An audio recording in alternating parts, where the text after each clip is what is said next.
Duet Ganjar Prabowo atau Prabowo Ganjar, mana yang lebih tinggi potensi elektabilitasnya untuk Pilpres 2024 mendatang dan bagaimana peluang menduetkan keduanya? Kita akan bahas bersama anggota Dewan Pembina Partai Gerindra, Daniel Anzar Simanjuntak, Ketua DPP PDIP Nusyirwan Sujono, dan peneliti senior Litbang Kompas, Toto Suryaningtyas. Selamat malam Bapak-Bapak. Selamat malam. Selamat malam. Selamat malam. Selamat malam, saya ke Mas Toto dulu. Nah, bagaimana membaca potensi elektabilitas dua tokoh ini jika diduetkan? Yang mana saja ya, mau Prabowo Ganjar, Ganjar Prabowo. Apa sebenarnya unsur-unsur yang membuat keduanya layak diduetkan dan memiliki potensi yang tinggi elektabilitasnya, Mas Toto? Terima kasih Mbak Friska. Jadi tadi sudah disampaikan di dalam grafis awal bahwa potensi elektabilitas untuk pasangan Ganjar Pranowo dan Prabowo itu mencapai angka tadi antara 43 sampai dengan 62%. Ya. Tetapi jika mempertimbangkan kekuatan pendukung loyal dan pendukung yang tidak loyal, itu sebetulnya rentangnya masih lebih lebar. Ya. Jadi bukan 43 ke 62, tapi 23 ke 62. Artinya apa? Ada risiko bahwa elektabilitasnya bukannya antara 43 sampai 62, tetapi 23 sampai 62. Artinya ada elektabilitas risiko kalau swing voternya itu pindah semua, itu hanya 23% ketika digabung. Nah, itu yang harus diwaspadai karena juga tingkat militansi dari masing-masing pendukung ini berbeda. Oke. Demikian. Nah, kalau bicara mana yang paling potensial meraup suara, itu kalau posisinya mana? Bisakah dibaca Mas Toto misalnya Ganjar Prabowo atau Prabowo Ganjar begitu kalau dari sisi survei? Kalau dari sisi angka masih jelas Ganjar Prabowo. Jadi pertama Ganjar Prabowo itu akan lebih tinggi dari segi angka Karena? kan elektabilitasnya. Kalau kita lihat elektabilitasnya bahwa ketika ini dipakai dengan model pertanyaan terbuka, kemudian simulasi 10 nama, 5 nama, 3 nama, bahkan 2 nama pun itu Ganjar masih lebih tinggi. Angkanya 54, 43. Maaf, 56, 43. Jadi selisihnya memang hanya tipis kalau misalnya margin error-nya dipakai misalnya di elektabilitasnya Pak Prabowo ditambah lalu elektabilitasnya Pak Ganjar dikurangin, itu memang sudah tidak teririsan, tetapi masih terlalu tipis kecuali kalau sudah 2 kali lebih. Artinya kalau misalnya dihadapkan head to head saja itu masih menang Pak Ganjar, artinya kalau itu ditambah dengan potensi elektabilitas tadi, misalnya pemilih Ganjar ada 7,sekian% yang mau Pak Prabowo sebagai wapresnya, dan sebaliknya angkanya juga sama 7,sekian%. Berarti kan kalau itu elektabilitas head to head ditambah dengan potensi 7% tadi kan tetap menang Ganjar dari segi angka. Dari segi angka, demikian. Ini kita masih bicara dari segi angka sampai saat ini. Kalau dari Gerindra, Bung Daniel, ini jadi perhitungan atau tidak? Kalau Gerindra sikapnya ya Pak Prabowo harus capres siapapun cawapresnya. Ya, pertama perhitungan elektoral secara kuantitatif tentu adalah hal yang lumrah dan biasa. Itu satu variabel ya, tetapi ada variabel lain tentu yang akan menentukan hitungan kuantitatif elektoral tersebut. Apa itu ketika koalisi partai, formasi koalisi dan formasi capres dan cawapres itu sudah terbentuk. Betul. Jadi sekarang kan belum terbentuk Ya. dan semuanya saling berlomba untuk membentuk formasi-formasi terbaik. Kalau ibarat main sepak bola ini formasi mana yang terbaik dan itu yang akan bertanding nanti di kompetisi Pilpres. Nah, pada saat ini proses yang sedang dilalui masing-masing partai termasuk Gerindra, termasuk Pak Prabowo, itu adalah ingin membentuk formasi yang terbaik. Supaya kemudian ketika masuk kompetisi Pilpres nanti itu adalah formasi yang mampu menang. Nah, prosesnya kami sedang melakukan itu. Sekarang kami bersama dengan Partai Kebangkitan Bangsa, bersama dengan Cak Imin, terus membangun koalisi yang kuat dengan semua pihak untuk membentuk formasi yang terbaik nanti yang akan bertanding di Pilpres. Nah, pada prinsipnya Pak Prabowo, Partai Gerindra itu sangat terbuka untuk membentuk formasi-formasi dengan semua pihak. Nah, Oke. tentu dengan tahapan yang benar. Tahapan yang benar itu maksudnya bagaimana? Pada saat ini Gerindra, Pak Prabowo sudah berkoalisi dengan PKB, dalam hal ini juga dengan Gus Imin atau Cak Imin. Mhm. Nah, keputusan Partai Gerindra dan PKB dalam hal ini penentuan cawapres Pak Prabowo nanti akan ditentukan dan dibicarakan oleh Pak Prabowo bersama Gus Imin atau Cak Imin. Nah, dan kedua tokoh ini termasuk Gerindra di satu sisi dan PKB di sisi lain terus membangun koalisi-koalisi dan mengajak membentuk formasi-formasi yang terbaik. Nah, prinsipnya kami sangat terbuka bekerja sama dengan semua pihak, apapun latar belakangnya, Mhm. dan seperti apapun nilai kuantitatif elektoralnya. Oke, tapi posisi Pak Prabowo harus capres, penegasannya itu?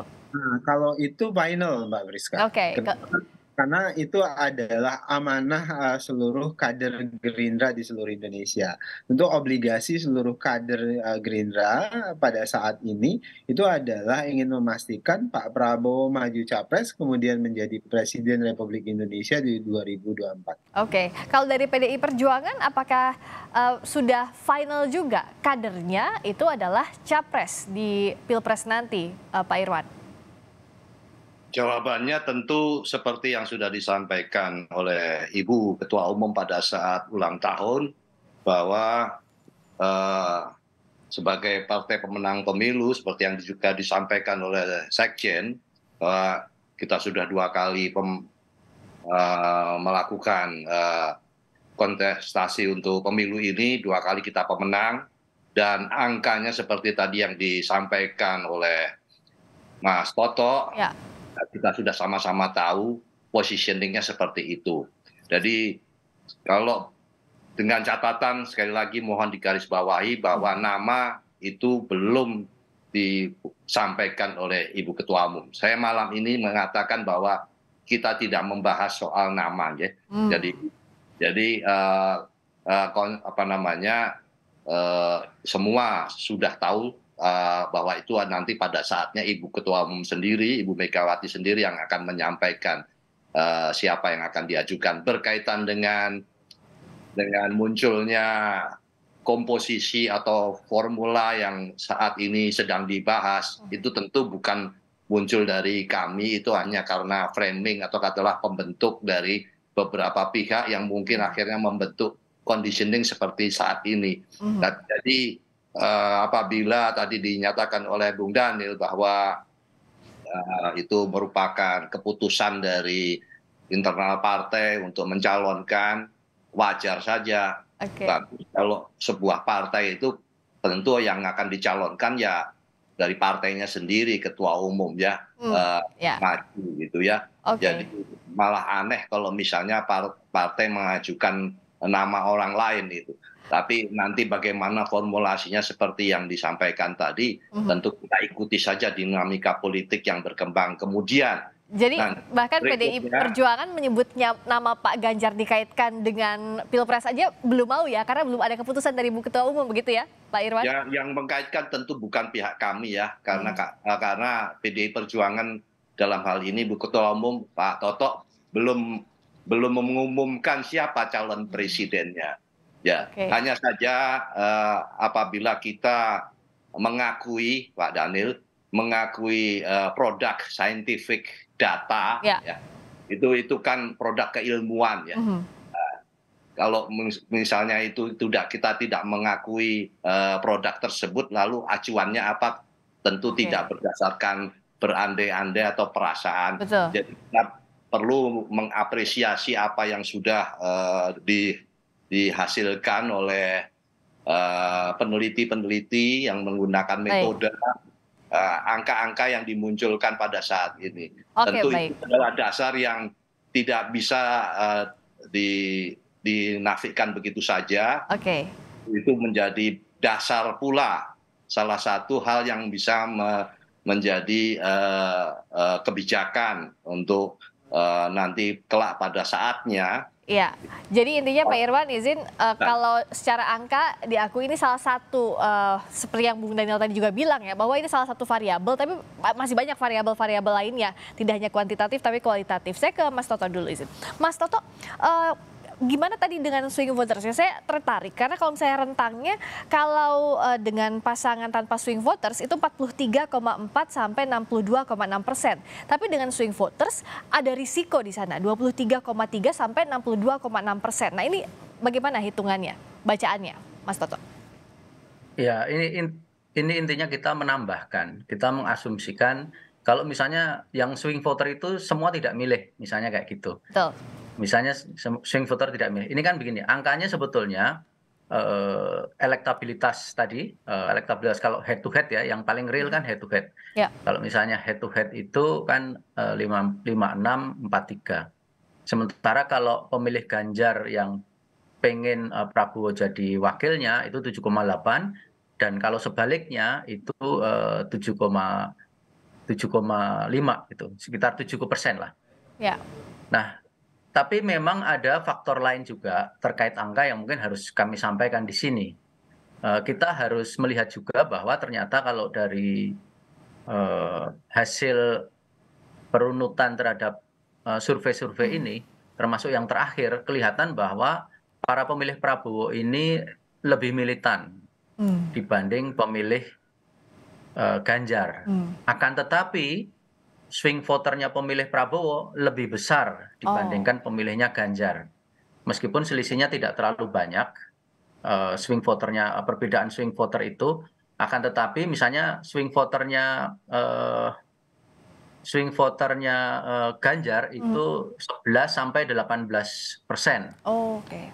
Sementara swing voternya Prabowo itu 8,7 sampai dengan 15%. Ini dari perkiraan-perkiraan kami. Ya.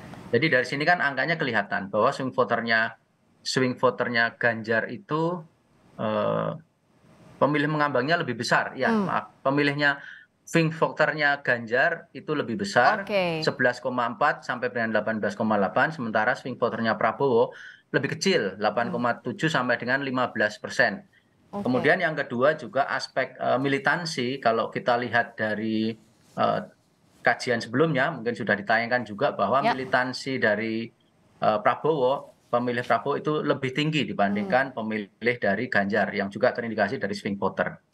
Demikian, Mbak. Nah, tapi swing voternya ke arah mana jikalau tidak memilih masing-masing tokoh tadi? Bisakah dibaca lebih jauh lagi, Mas Toto? Hasilnya itu tadi. Hasilnya bahwa kalau misalnya total swing voter itu diperhitungkan, itu ternyata angkanya bisa anjlok juga. Kita harus lihat bahwa ternyata kalau misalnya kedua tokoh ini ditanyakan secara terbuka siapa calon wakil presiden yang paling diminati publik kan bukan Prabowo dan bukan Ganjar. Ya, jadi masing-masing itu ternyata tokoh lain. Misalnya Ganjar ini kan tokoh Sandiaga Uno dan Erick Thohir itu kan sama-sama 14%. Sementara kalau siapa cawapresnya Prabowo, itu kan yang paling tinggi Sandi Uno 21%, kemudian di bawahnya ada Ridwan Kamil dan juga Anies Baswedan. Jadi kita harus lihat bahwa angka 7% yang tadi kita bahas itu sebetulnya angka pemaksaan dalam tanda petik kalau kita paksakan dua calon ini bergabung. Sehingga kalau swing voter tadi dipaksakan ya hasilnya tadi memang bisa jeblok. Nah itu kan tergantung hal-hal yang di luar sekedar angka, tapi yang kualitatif termasuk juga komposisi koalisi dan juga narasi di masyarakat sendiri. Baik Mas Toto, clear sampai tadi swing voternya ke arah mana, jadi lebih jelas. Masing-masing pemilih rata-rata menginginkan baik Prabowo atau Ganjar jadi calon presidennya kalau dari sisi pemilih. Nah tapi kalau begitu dengan ada wacana Prabowo Ganjar atau Ganjar Prabowo, terakhir masing-masing ke Bung Daniel dengan Pak Irwan, masih impossible sampai sejauh ini, masih tidak mungkin, Bung Daniel? Ya, pada prinsipnya untuk kami di Partai Gerindra dan Pak Prabowo tentu perjuangan kami ingin memastikan Pak Prabowo jadi calon presiden dan jadi presiden di 2024. Ya. Jadi itu adalah cita-cita besar seluruh kader Gerindra dan itu yang akan kami perjuangkan. Itu pertama, Mbak. Kedua, pada hari ini tentu fokus utamanya itu tadi, karena politik kita sistemnya adalah kepartaian, termasuk dalam hal ini, pencapresan itu juga dari partai, partai yang bisa mencalonkan, tentu, Ya, partai, harus bekerja sama karena hanya yang baik. bisa mencalonkan secara, Hmm, tunggal itu hanya oke, PDIP pada titik ini dan kami baik, tentu harus berkolaborasi dengan semua pihak dan baik. kolaborasi itu yang sedang kami Ya, bangun dan terus kami bangun untuk memastikan, oke. kita atau kami bisa menang dalam Pilpres di 2024 nanti. Oke, baik. Terakhir, singkat saja Pak Irwan. Ya tentu kan kami tidak bisa berandai-andai karena menunggu saja nanti pada saatnya Ibu Ketua Umum akan menyampaikan siapa yang akan dimunculkan oleh Baik. PDI Perjuangan. Ya. Baik, jadi hitung-hitungannya masih panjang nanti jelang 2024, tapi ya wacana pasti akan terus bergulir di publik dan jadi pertimbangan masing-masing parpol. Terima kasih anggota Dewan Pembina Partai Gerindra Dhanil Anzar Simanjuntak, Ketua DPP PDIP Nusyirwan Sujono, dan juga peneliti senior Litbang Kompas Toto Suryaningtyas. Selamat malam Bapak-Bapak, terima kasih.